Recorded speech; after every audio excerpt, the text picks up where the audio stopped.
زکات ورکون کې با زکات ورکي بغیر د عوض نه، یعنی اجرت کې په تنخواه کې زکات ورکول نه دی جایز.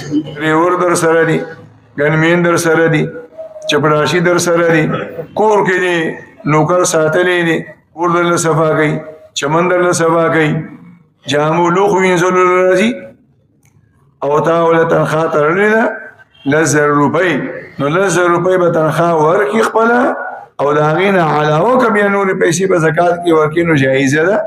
او دا نه ده جایزه چې د زکات د ورکړې په وخت کې د هغه تنخواه چې کومه 1000 روپۍ جوړیږي هغه ته د خپل زکات د مال نه هغې ته په تنخواه کې شمار کړي، دا نه ده جایز.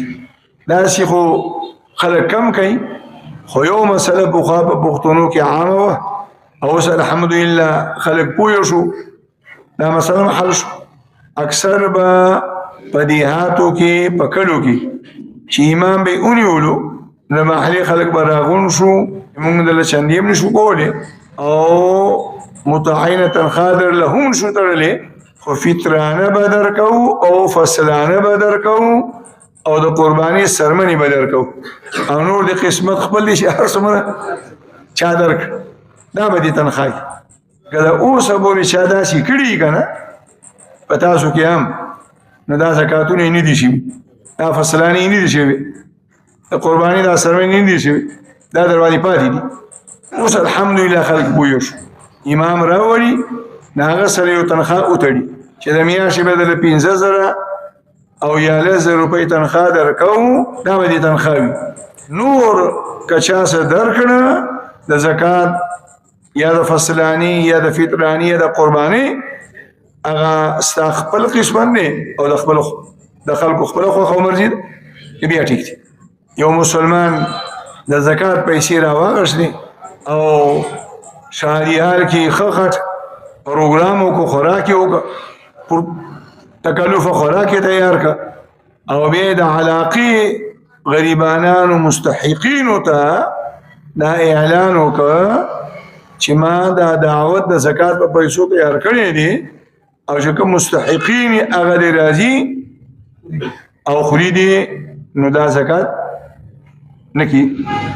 که څه پکې رانغه تملیک پکې رانغه چې ډبي دې راوغوښتل، تیلې دې راوغوښتلې، خوراک دې پکې پیک که بند یې که او مستحقین راغلل او هغوی ته په لاس کې ورکړي چې دا ستا شو.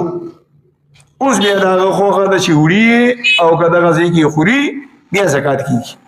د شریعت په عرف کې یو تملیک دی او یو اباحت دی.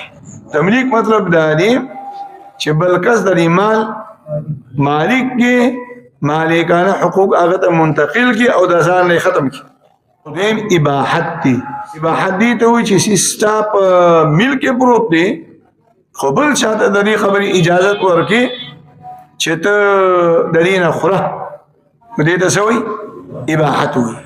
نو کم خلک چې دیګ پوخ کي، روټۍ پخه کي، نور څیزونه پاخه کي او بیا یې دسترخوان باندې خواره کي، خلک راغواړي په یوې خورئ، نو دې ته څه وایي؟ اباحت وایي. او چې پیکې کي او ډبو کې واچي او بیا هغه ډبي په خلکو باندې تقسیم کي، نو دې ته تملیک وایي. په دې شادي حالونو کې په ټیبلو باندې چې کومې روټۍ ورکول کېږي نو دا څه شی دی؟ دا اباحت دی، دا تملیک نه دی. نو خیر دی که په کور کې یوه مجمه خوري او په شادیال کې دوه خوري نو خیر دی، دې کې ګناه نشته. کور کې یو روټۍ خوري او په شادیال کې دوه روټۍ خوري، دا په دې نه ګناهګارېږي. او بعضې ملګري مونږ په خپلو سترګو لیدلي نعوذ بالله بس هغه وچو شیون به راغونډي او جیب کې به یې واچي، نه دا نه ده جایز. ځکه دا اباحت دی، دلته یې خوره چې څومره خورې شي د وړو اجازه ده نشته دی، نو عرف کې شته دی او نو شریعت کې شته دی.